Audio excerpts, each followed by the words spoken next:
we know from all these opinion polls that we've done and that others have done that even after October 7th, the basic outlines of Jewish politics didn't go anywhere.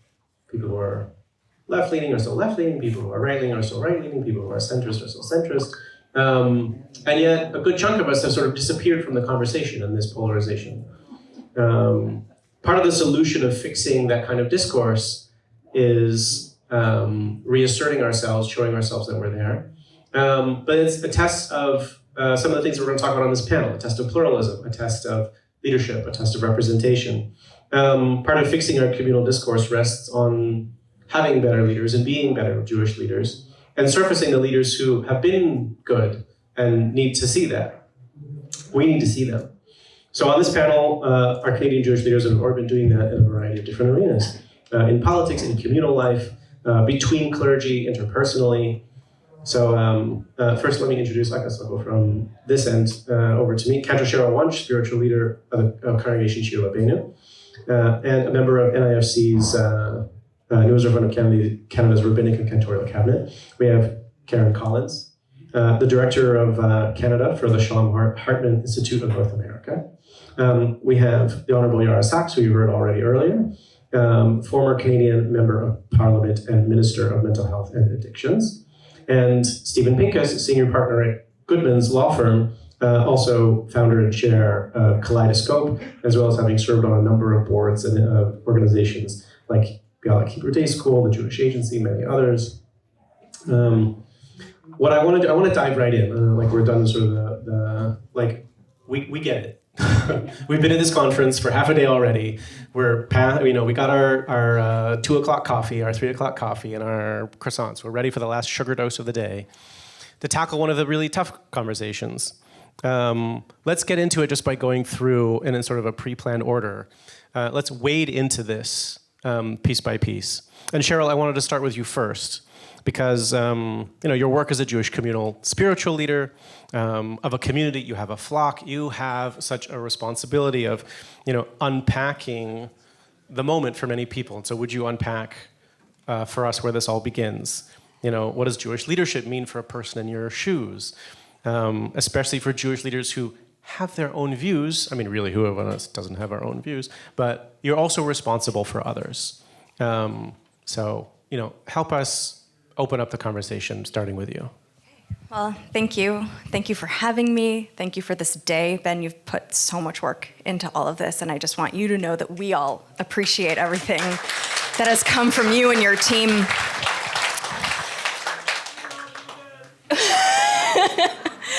And thank you.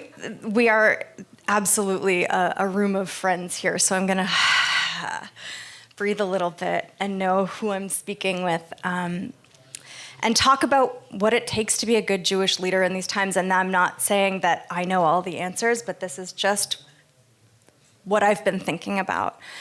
And I really think it begins with being honest about the moment we're in. Right now, there is, as I'm sure you have all felt, a tension, a push and pull between what our community needs and wants to hear, or what they think they need and want to hear, and as leaders, what our own hearts and guts are telling us. And all of that tension is against a backdrop of a community in pain. And we know that pain breeds fear, and it breeds panic, and it breeds anger, and that anger often turns inward, and we yell at each other, and people are targeted for saying anything that doesn't fit the loudest message. And that's the reality that we hold as Jewish leaders in Canada today. A community that's in so much pain that we're no longer able to listen to each other. But I also want to point out that alongside that reality, hope comes in the quiet moments. When someone comes to talk to me, and I'm sure many of you have experienced this too, they come and they're nervous and they have this look of, I don't know, I want to talk about it, but I don't know if I'm safe to do so. And to be able to say, it's okay, you can talk about however you're feeling, I'm here for you. And there's this moment of like breathing and relaxing and humanizing when someone says, I'm not going to get yelled at if I don't say the popular thing. And that's where I believe leadership has to begin. Not with answers, but with the courage to create spaces of safety where people can breathe and speak their truth. And I think that's especially important in a synagogue community like mine. Diverse politically, diverse generationally, and diverse in levels of Jewish connection. We have people in our congregation that lean almost every direction, and many don't know which direction they lean in anymore. And what everyone is longing for, and I believe what most of us in this room are longing for, is connection and meaning. So my job is not to convince people to see things my way. My job is to remind us that we can disagree without harming each other. If you were in the anti-Semitism panel this morning, I said that ideas are fair game for critique, people are not. And that is so hard to remember. We can listen, we can hold space, and try to understand, even when agreement isn't possible. At the very least, we can learn to empathize. But how do you put that into practice? That's the challenge, right? And for me, it's naming that tension, just being honest about it, not avoiding it. Being willing to say that what I'm about to say you might not agree with, and I want to hear from you gently and calmly, and I want to understand where you're coming from. Or even saying, hey, I'm struggling with this too. It can open up a dialogue. And it lets people know that they don't have to have armor on when they come to talk. So now to answer your actual question, if I had to paint a picture of what good Jewish leadership looks like in Canada, it would be leaders who can sit with people in their pain, leaders who dare to hold complexity, even when it would be so much easier to simplify, leaders who help us return again and again to our moral center, that human life is sacred, that empathy matters, and that we're responsible for each other. Leaders who are brave enough to speak hard truths to donors and funders, to resist being swayed by the loudest voices, and instead to ground their communities in Torah, in values, and in moral courage.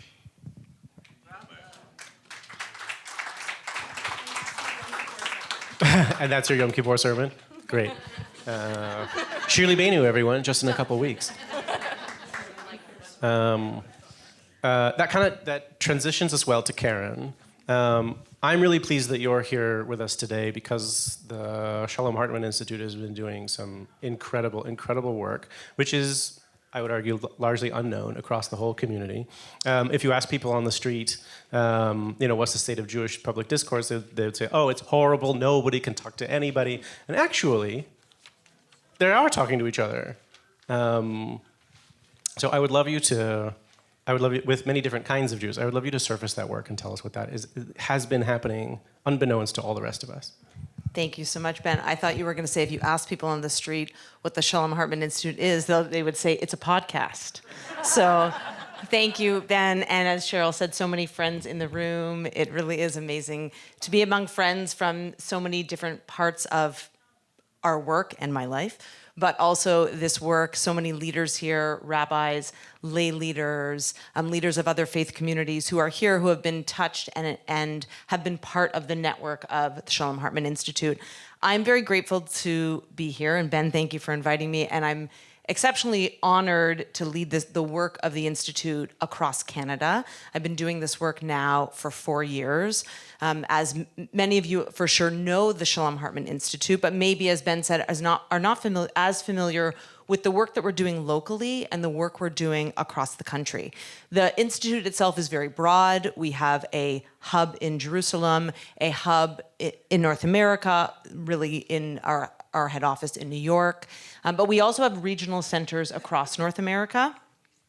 And what we do going also, Cheryl, on what you said, is we're really a place where we focus on aspiration. We ask the question of what is the community, the Israel, the world, the connection between the two that we hope for, and how can we bring leaders together to consider that together, and leaders from across difference. So ultimately, at the core of the Hartman Institute is we are a research center and a think tank for the Jewish people. It's a big aspiration. And our work is premised really on the notion that Jewish history has been shaped by the strength of our leaders and the power of ideas. So if you think about Jewish history, those two pieces, the leaders and the ideas they hold, are really what makes it and what shapes it. And that ideas can actually change the world. So the Institute focuses on these ideas and brings ideas to leaders in all their realm, from teens upward, up through adults and of all ages. And the core commitments of the Institute are that we focus on strengthening the foundations of Jewish identity, deepening the connection between Israel and world Jewry, and advancing the values of Israel as a Jewish and democratic state. And we do that all considering pluralism and within a pluralistic setting with multiple voices. And if you do listen to our podcasts, you'll hear those multiple voices and that push and pull against each other. And through our work of our scholars in the Research Center, we bring ideas and responses to the challenges that leaders face around the world. And for me, that work is here across Canada, but I want to speak specifically about our work in Toronto, which is how I met Ben through that work in Toronto. And I'll also say, I hear from people a lot who say,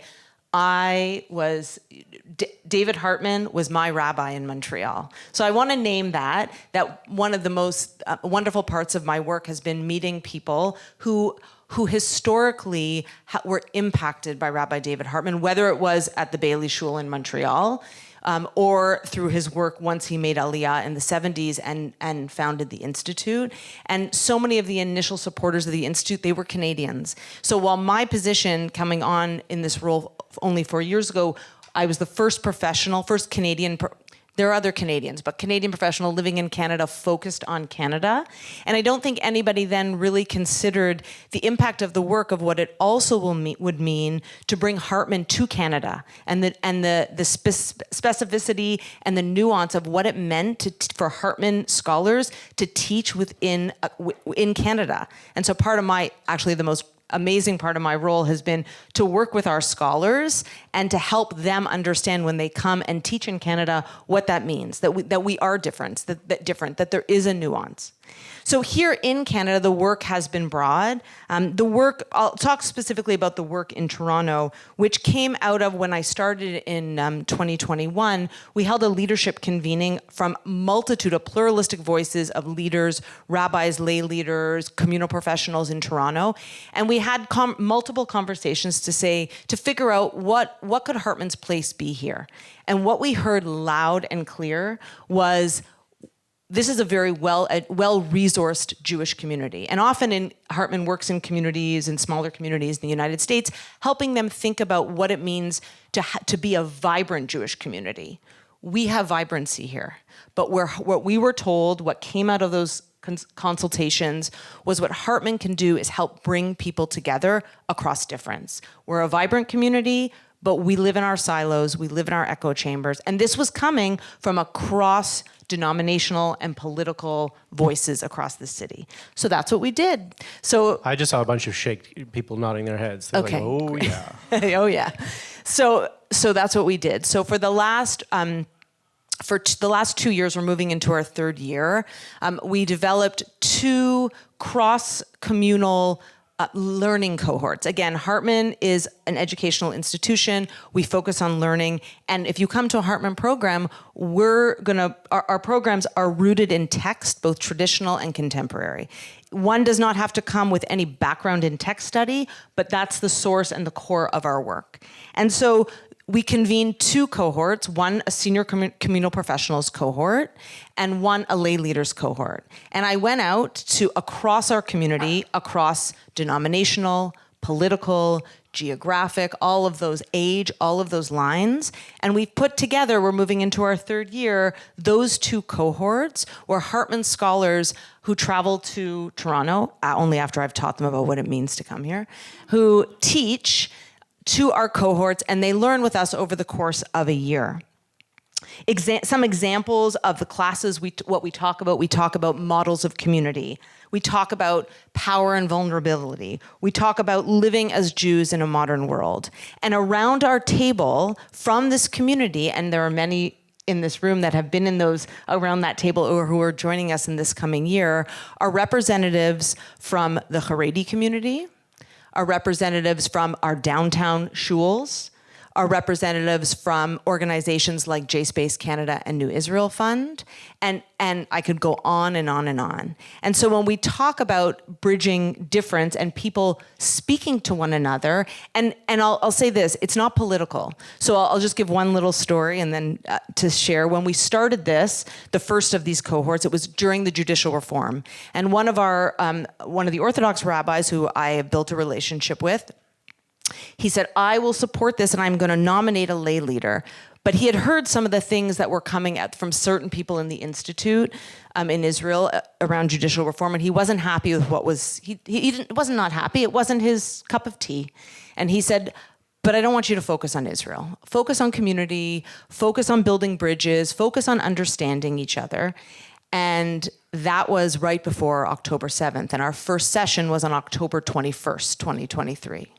And now we were in this position where, and our first faculty member was an Israeli, and we were going to talk about Israel. We had to talk about Israel. And it was so poignant because it showed that how we were in this moment where as a community, we were together. We were together. It was, 2 weeks after the devastation, and we were all together. And here we were learning about each other. And it wasn't about Israel. It was about community. It was about how I could talk across the room and understand someone else and talk about assumptions. We asked a question among our lay leaders. What's an assumption that you think other people around this table make about you that isn't true? And the things that came up were unbelievable. I won't go into all the details, happy to share later. And so I'll just say that's a big part of the work here in Toronto. We also have a teen fellowship. We have an alumni of our teen fellowship here in the room. Aviv, we're happy you're here.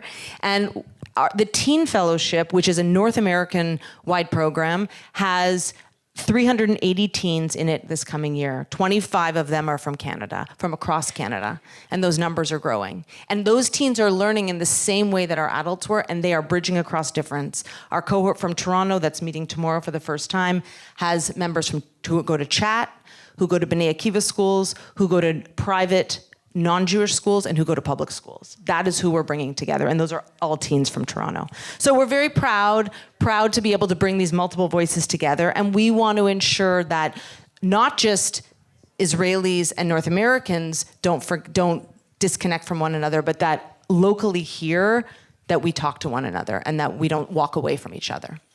And I think that's very heartening for people to hear that actually, from the Haredi community to secular to and all the other ones, like there are substantive conversations happening between very, very surprising leadership. And again, it's not getting the attention right now, and partly because those leaders probably would not do that if they were publicly scrutinized for doing so. But part of this conference is about elevating the people who are doing things that are good, already doing well. And the two examples that we've heard about is like, how do you increase pluralism? How do you create a space for dialogue across difference? Stephen, I want to go to you next. We'll come back to you, Yara. I have a long wind up for you. You want to take the microphone?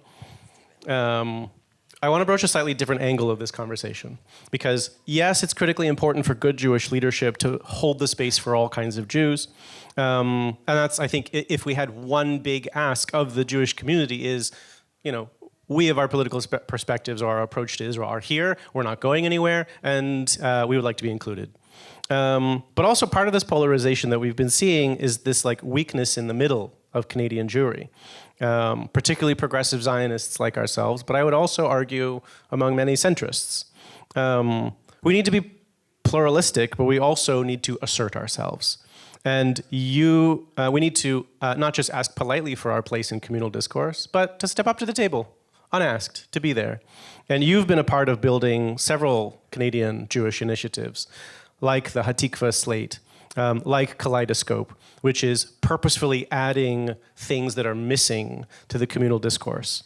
And you've also got a foot in some of the more establishment world. You've been a leader in institutions like Bialik and the Jewish Agency. Why do you think progressive Zionist voices need to be strengthened in Canada? Why have you been doing that? And can we really expect those big institutions to really include us? All right, well, let me just firstly second what Cheryl said about this conference that you put together, which is really amazing. This is a big deal for Toronto, I think. People talk about the film festival, but this is something. I think that's perhaps the place to start. This is something unusual that Haaretz would have their conference here. And this theme that seems to be running through the conversation so far that Karen and Cheryl have been focused on about being able to talk to each other is one that goes very deep for me, and that's why we started Kaleidoscope. So you mentioned Kaleidoscope and Hatikva. I want to sort of contrast the two maybe as two kind of different sides of a coin here, and at the same time perhaps bring a bit of an elephant into the room here. So we started Kaleidoscope 10 years ago with this premise that it was about bringing people from the left and the right together and going to Israel, doing an Israel program where we could see all sides of Israel. We would speak to Haredim and settlers. We would speak to Palestinians. We went to Ramallah. We spoke to every part of society. And we looked at politics. We looked at culture. We looked at business, healthcare, law, civil rights, social activism, and so on. And we've been doing this now for 10 years. Just a quick commercial. We got our next trip's 19th to the 23rd of October, a month from now. And we still got some spots. Anybody wants to join? I see some people in the audience who've been on it, Michael, Lorraine, and so on. And it's a pluralist in the deepest sense, a pluralist vision. Looking at everything, and it's not a mission. We call it an unmission. It's not about telling people what to think. It's certainly not like a federation mission or friends of any organization. It's meant to look at everything. Okay. Now, we also have a magazine, by the way. We started a quarterly last year called Kaleidoscope magazine. Same ethos. Anybody here is welcome to just look at kaleidoscopemagazine.org. You can read it for free, and you can write for it for free as well. And it's trying to get away from sort of some of the dumbed down stuff in the social media and this vitriol and all of that. Okay. But something's happened, and it's happened all over the world, and it's been growing, since, let's say, the last 10, 15 years. Some people refer to it in terms of the rise of populism, the rise of authoritarian leadership, and of course that coincided with the rise of a very far-right government in Israel at the end of 22, and of course October 7th, and we're in a different world. And frankly, when I'm listening to Cheryl and Karen talking, I'm saying here, yes, but, and the but is that it's no more about left and right. I mean, those are constructs, but those constructs aren't very helpful. It's about two visions. And the one vision is the vision that I think we're talking about in this room and this whole conference. That's why I say I want to start with what this conference is about. It's a vision of openness and tolerance and pluralism and respect for knowledge and delving into information and trying to do better and, frankly, ethical leadership. And we're up against a completely different vision. It's an authoritarian, messianic, closed, intolerant vision that threatens to upset and subvert the pluralism that we are promoting. And this paradox, which those people who've read any ethical philosophy. If you think back to Karl Popper, he called the paradox of pluralism. And the paradox is like this. We can have a big tent. We can make this a really big tent. And we're very proud in the community. We talk the whole time about a big tent. But what happens when people who we let into the tent, or in fact who are holding up the tent, actually are turning the tent upside down and are saying that there's only one way? The Israeli government is right no matter what.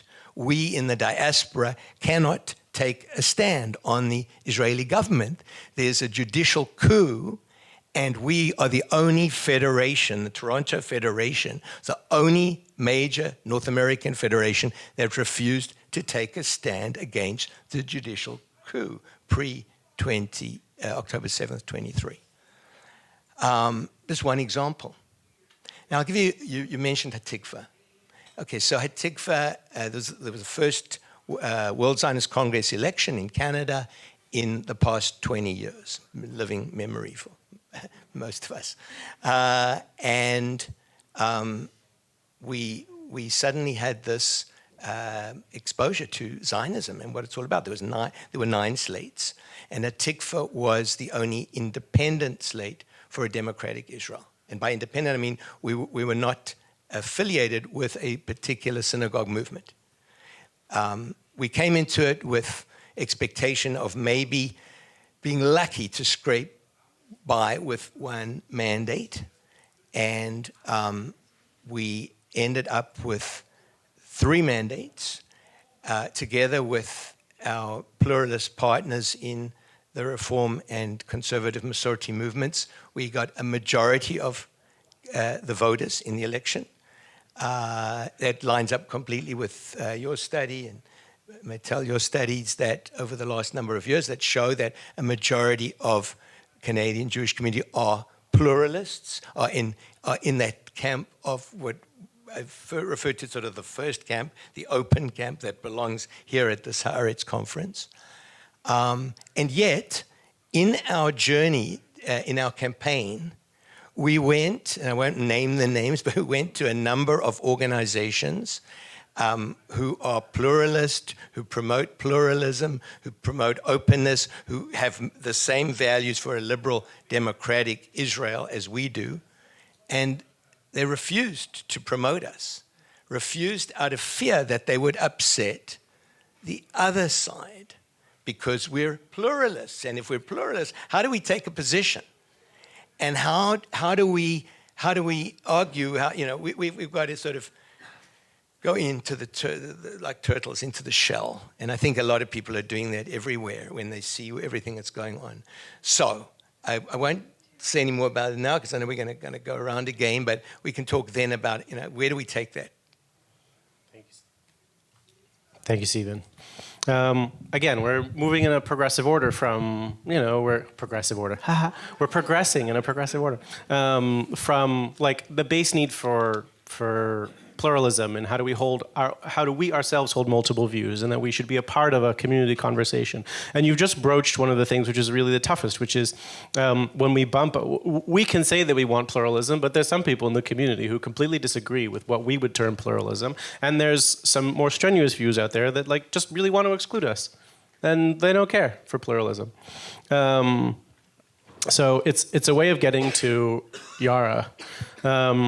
I'm so glad you're up here to share your perspective because I can't think of any other Canadian Jewish leader who have stepped forward as publicly as a progressive Zionist in such a toxic environment and cut the trail for so many other people. You talk about a natural tension in your work between trying to have your own views and also trying to hold space for others while facing let's call it the poison machine, the toxic atmosphere, particularly from some quarters, that is incredibly fraught. And actually, we've layered it all up. How do we lead in that space? First of all, Ben, thank you. It's such a pleasure to be on this panel in particular because I feel like the path to me becoming a Jewish leader in federal politics is actually surrounded by the people who are sitting with me on this panel. Ben, as you know, I have been an active supporter of New Israel Fund and New Israel Fund Canada for decades. And it actually became a foil when I was in my by-election. They were like, she sat on the committee for communications for New Israel Fund Canada. So I think we need to be, it just started there. And I was a Hartman Fellow back in the day when I lived in Israel and worked in Israeli politics. And, it has shaped so much of who I am in being a Jewish woman and an Israeli woman. We live in a country where multiculturalism is a fact. It's something we talk about proudly. We say diversity is a fact in this country and inclusion is a choice. And yet when I put up my hand as an unapologetic Zionist who also believes that a Palestinian state should come into existence and a two-state solution, even in my first round at putting my hand up, the tension was there. The tension was there. There was fear, like, ooh, what's she going to do? And I said, I'm going to bring everyone to the table. I am not going to apologize for being a Zionist, and I'm not going to apologize in saying that a safe and secure Israel is won alongside a Palestinian state. And that the status quo that we have seen under the Netanyahu governments, successive governments, this policy of containment, I like to call it, is not sustainable. We know it. We've seen it. October 7th is the proof of that. And we can't hide from those things. So, my journey to becoming a Jewish voice in Canada really started in my synagogue and at Hartman and with NIF. And I think at one point, Kaleidoscope did ask me to write an article at one point. But the point being that, and I am coming. So if you come on this trip, you'll be joining me and Maytal and others for what should be really an important time to be there. But what I learned when you got to the federal level is the power of convening. And I learned this from Jean Chrétien, who said, the most power you have at the federal level is to bring everyone to the table. And when I got there, and it was still COVID, so the table was virtual. So how do you bring everyone together? And then Francois Philippe, and it was a time where UN votes were shifting somewhat, but they were shifting in response to what was happening on the ground in Israel and with regards to settlement expansion. And we were threading through this very carefully. And at the time, it was the Foreign Affairs Minister was Francois Philippe Champagne. And he said to me, Yara, you're like a new, fresh voice here. I want to have a stakeholder meeting with the Jewish community. Who should we bring? And that's where the shift started. And this is the power of convening. So we have what we call at the federal level the frequent flyers of stakeholders, the usual people that we consult with, whether it was CJA or federation heads and so on. And I said, I want New Israel Fund, ARTSA, and Canadian Friends of Peace Now at the table. And Francois Philippe's team was like, okay, sure. And so we prepared the invitations, and they went out. And I'm not going to lie, CJA was outraged, B'nai B'rith was outraged, the federations were outraged. They said, this can't be, we represent the majority. And as we know, thanks to the many surveys that we have, well, no, you don't. And I am an elected official who doesn't share your majority view, so I'd like to see more voices at the table because I have the power to convene. That's what Jewish leadership at the federal level should look like. But it takes work, and it takes constant effort of having your finger on the pulse of everyone around you. It's a noisy space at the federal level. We are hearing from everyone. Julie described some of the emails this morning that we received. There can be thousands of them in a day. And a friend said to me once after October 7th when I was, and I've held the positions that I've held for years. There were nothing new. I would have constituents say to me, I voted for you, you should do X. And I said, but I was always transparent with you with what my position would be. It's never changed. It's been unwavering. It is clear as day for me in the work that I do. And I was voted by the electorate to hold that position, and I will stay true to myself, not only because I'm a good politician, but because I'm true to myself as a good human. And we have to be able to hold that place. So as a Jewish leader, it's really easy to get thrown about. And, everyone will come to you as with their problems, or as my grandmother would say, with their pekalech. And you have to, so one is to convene, but two is to listen. To listen without judgment, to listen and hold space. You have to do that as a member of parliament. And when you're escalated to the level of cabinet, you're not only holding your constituents who elected you, you're holding Canadians.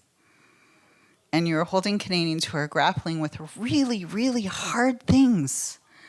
As the Minister of Mental Health and Addictions, I was dealing with the opioid crisis, with tens of thousands of overdose deaths, of broken families and broken communities here at home. And yet I had members of the Jewish community saying to me, you must resign from cabinet, because as a Jewish woman, how dare you stay in cabinet? And I looked at them and I said, but what about all the families who are struggling with addiction? Do they not matter? What about all the families and communities across this country where they are worried about their young people and their mental health in a post-COVID world? Do they not matter? What about all the health issues and women? I was also Associate Health Minister. I was being confronted with what was happening down south in terms of women's sexual and reproductive health rights. What about them? And it became this singular issue that when you say to yourself as a Jewish leader, you must convene, you must listen, but you also have to hold true to your true North Star. And without that, you can be thrown about in what is a tumultuous space in this polarization, but holding true to yourself is really where it starts at the federal level, I would say. I think we're coming back around to Karen, because I think we've laid out we just got the context, we got it all. We have a community in pain that needs spaces to talk about it. They're afraid to do so. We've talked about word policing all day long. There's a need for Jewish leadership to talk to each other. There's also a need to create what isn't present. We need to assert ourselves in the conversation. And there's a political arena which is particularly nasty and really hard to deal with, but there's also success and good things there too. We'll come back around and return to, I'm sort of picking up Stephen's question of okay, so how do we do pluralistic leadership in that landscape? From your perspective at an institution that's not about the politics, but about community connection. What's the 202 answer of what Shalom Hartman is doing, and how do you see it? So I'll give, in true Hartman style, a Hartman framing. As I said, Hartman gives framing and ideas for leaders to think about the challenges they're grappling with. So as Yara and Stephen you were speaking, I was thinking about a framing that Yehuda Kurtzer, president of the Shalom Hartman Institute, has given, where he talks about hot pluralism and cold pluralism. And we've used this with some of our leaders, actually, that we've worked with across from some of Canada's smaller communities. And pluralism for them in the smaller communities they have different challenges when it comes to pluralism in their communities. Hot pluralism being, or let's start with cold pluralism. Cold pluralism being probably, Stephen, what you're talking about when people think about, all the voices are at the table, right? We have different representations. It's cold, it's toned down, it's more about avoiding conflict. It's muted and it's focused on safety concerns, right? Everybody's there, everyone's at the table. But it's not real pluralism. Hot pluralism is that which is passionate, engaged, where we move into, as Yara, you said about convening really the uncomfortable conversations, being able to bring people around the table and bring people into the room. And it's okay to not agree with one another. So I want to offer that framing as something for us, the hot pluralism is the direction that we would go in terms of for something to be real pluralism, which we think about as an engaged relationship across difference. Again, the work that we do, we're not bringing leaders from across the landscape of Jewish life in Toronto together to argue what their differences are. That's not the purpose. The purpose is by building bridges and having them better understand someone else's perspective, and not politics comes in sometimes, but that's not the crux of it. It's their commitment, what tradition means to them, what modernity means to them, how they grapple with those in the worlds that they live. By doing that, that's how we build a stronger and more vibrant Jewish community, so that in moments of celebration as a community, we can all be there to celebrate. And in moments of collective trauma and concern, like on October 7th, we can all be there to hold each other up and have everybody there. We also talk about pluralism, tolerance, and deviance. And this is, I think, also where the limits come in a little bit in terms of some of the limits to pluralism. So again, tolerance being that cold pluralism, and pluralism itself being more of hot pluralism, and the idea of deviance, that there are limits. And I think there are limits to pluralism, and every community needs boundaries. Not all ideas or actions are admissible, but pluralism cannot extend so far that voices deny the legitimacy of somebody else or the dignity of somebody else, or behaviors that cause violence or hatred or political violence, right? Micha Goodman, I recently heard him. I was not on a Hartman podcast. He was on another podcast. And I think he was quoting Jonathan Haidt, if I'm not mistaken. And he talked about polarization being a mind virus.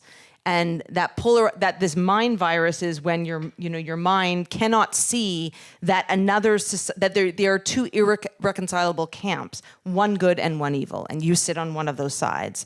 And that polarization, as that mind virus, is really a collapse of curiosity, right? Where we just shut it down, we're no longer interested. And I think the antidote or the vaccine to that is pluralism.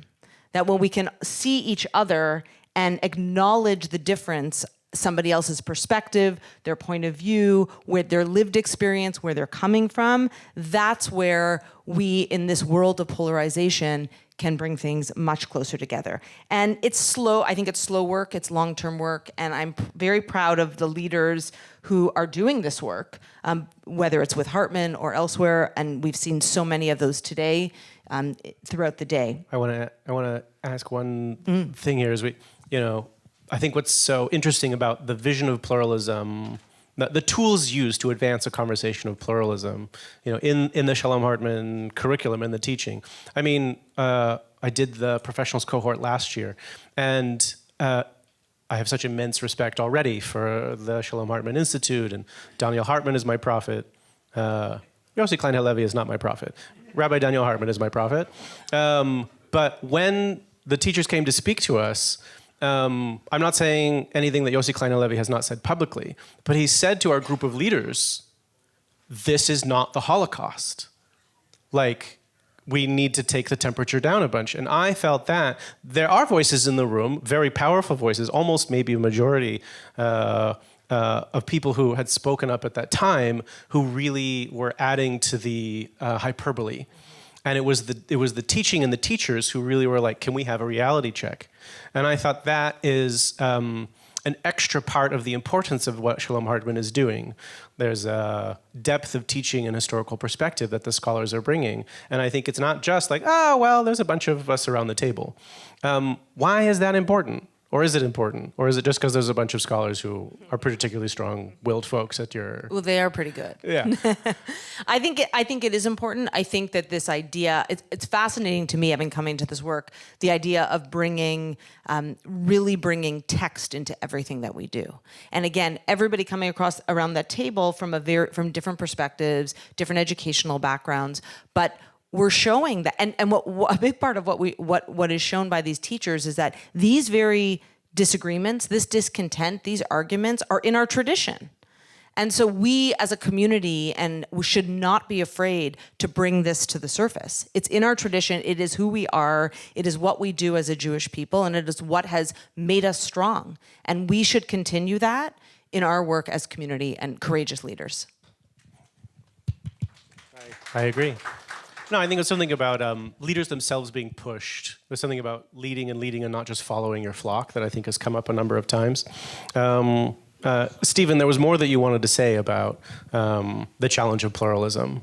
So I want to give you that opportunity to let me get deeper into what do we mean by that. Yeah, so let's just look at what, again, I mentioned there's sort of two sides here to the work. And I love the comment you made now about curiosity, imagination.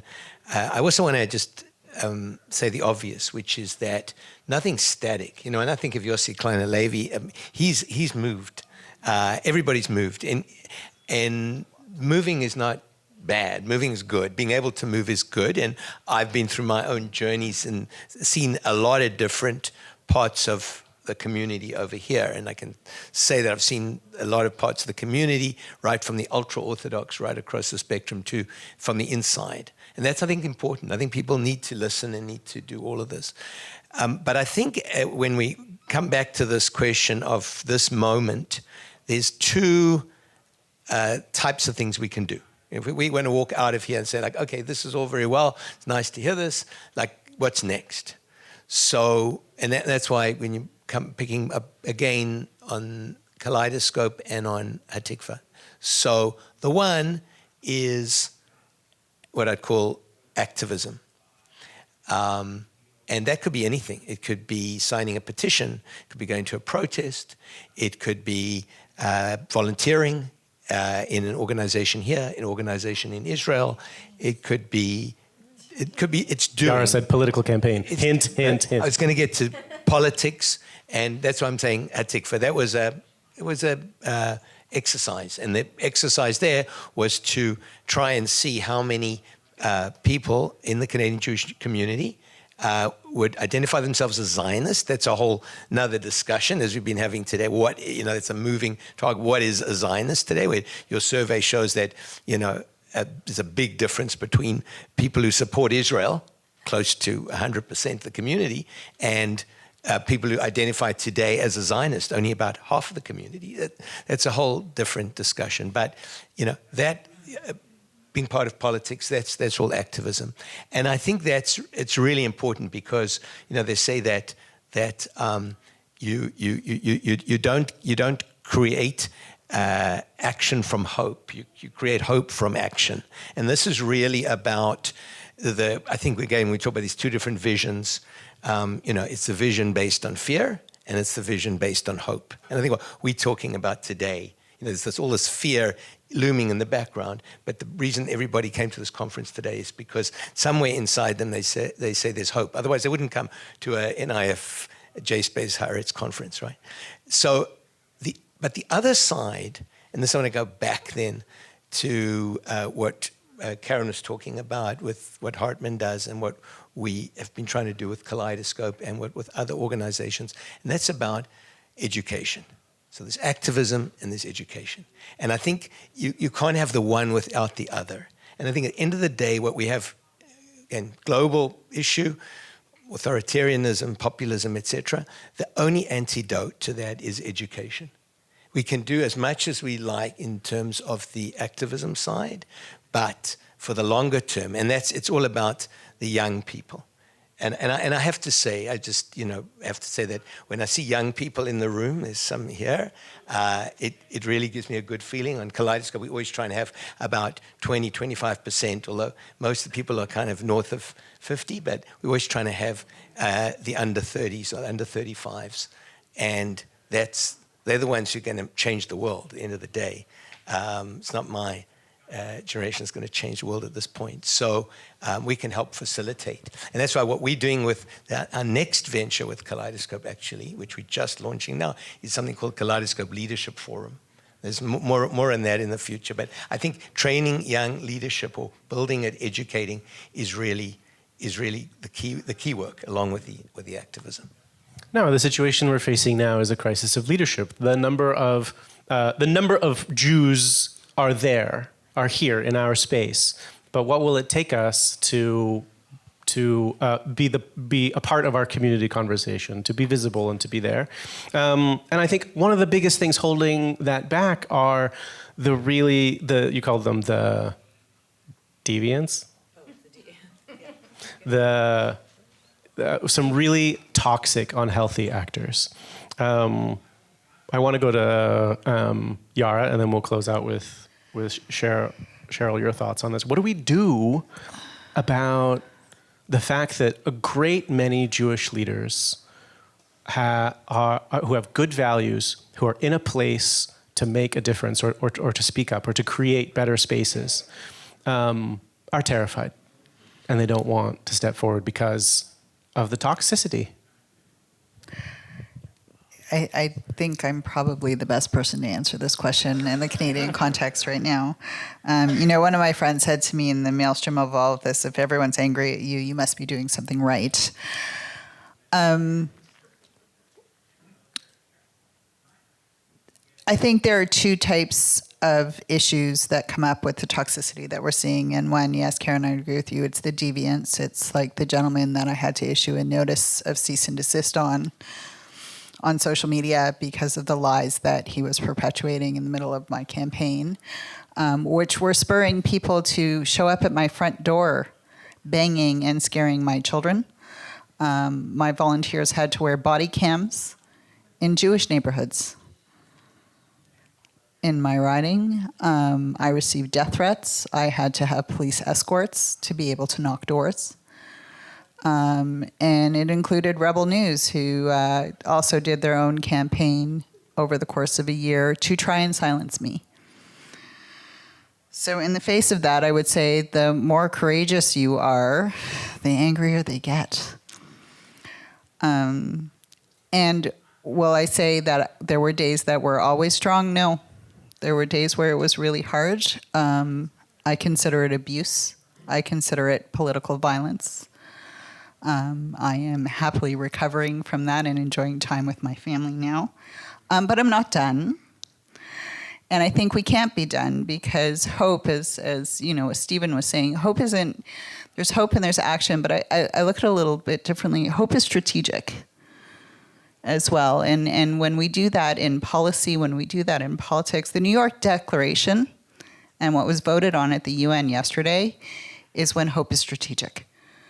It's when the international community says, we will not waver from a two-state reality. Even if everything else has shifted on the ground, the vision has not. The rights of Israelis and Palestinians to live in safety, security, dignity, and self-determination has not. So in those environments of toxicity to the deviants, you keep going. But I want to talk about the silence in spaces because they are just as toxic and just as damaging as the deviants. We talk about, this is actually really hard, the unhealthy silence from Jewish leadership, that there was no one from the people that sit at your tables who stood up and said, a Jewish woman should not be vilified this way, even if we disagree. No one. They said it was politics.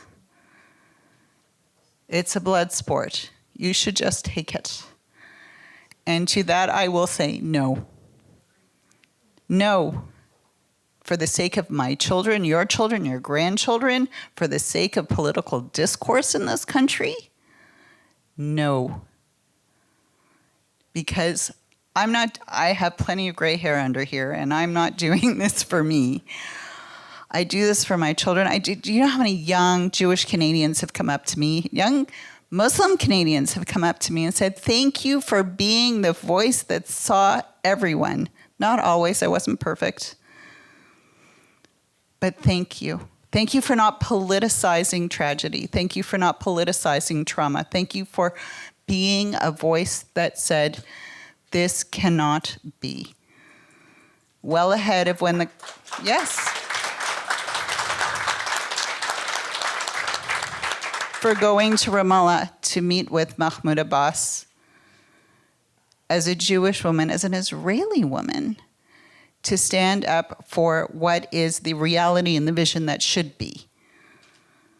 But that comes at a price when the majority stays silent, when Jewish leadership says, well, we don't do politics. If you're not going to do politics, then don't do Sinat Chinam. Amen. And I think part of what makes that work, at least at the present, so alone, has been that only up until recently, with the advent of Maytal Kowalski starting at J Space Canada, has there been a balancing force at the political arena of this missing hole in the middle of a political voice of progressive Jews, liberal Jews, progressive Zionists, liberal Zionists, to be there and to fight for that. And to be the blocking back for people who are taking brave situations. Sometimes they need to be pushed, sometimes they need to be pulled, sometimes they need to be supported. But without that voice, you're often on your own. Like, it can't just be heads of synagogues. It should be heads of synagogues, but often who's going to kick the heads of synagogues in the butt to say, you have constituents who run the full spectrum. Some of your constituents love Yara to death. What's the deal? Embrace the pluralism that you yourself say. I think it comes from top and it comes from bottom. And so that's why I want to come back to Cheryl with for sort of the last words. What is, how do you think about unhealthy actors in a situation like today? This is a really multi-layered question, but Yara, I just want to, I can't speak for my colleagues. I'm sorry.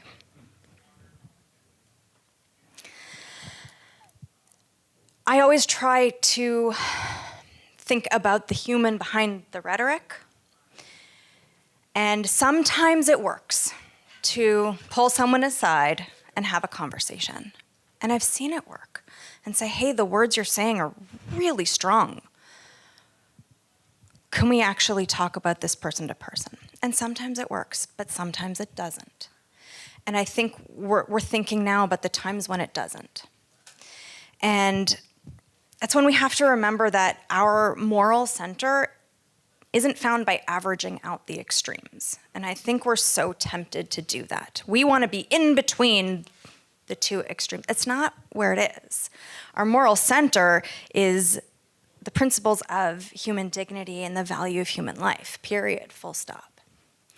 So I think the way that we deal with the bad actors is by giving voice to the good actors. And the people in this room and the people at this conference and so many people who would have wanted to be here today and they couldn't feel like they don't have a voice because we're not the loud extremes screaming and yelling. And I think one of the reasons why we created this clergy council for the New Israel Fund is so that we can show the Jewish community that there are people who hear you, who are with you, who get you. And if your community doesn't feel like a place that works for you, yes, push your clergy, push your boards, keep going. And if you feel like you're hitting your head against a wall, there are others. And sometimes we need to find people who will hear us. And so the more we give voice to the people who are doing the good work, the positive work, the coalition building, we will eventually be able to drown out those bad actors. And this is the hope, of course, because that's my job, is to look for the hope, is that we can elevate the good. Please thank these brave, bold, strong, pluralistic Jewish leaders. You are heroes in our eyes. Please don't give up. These people need you. Okay, let's go to the main session.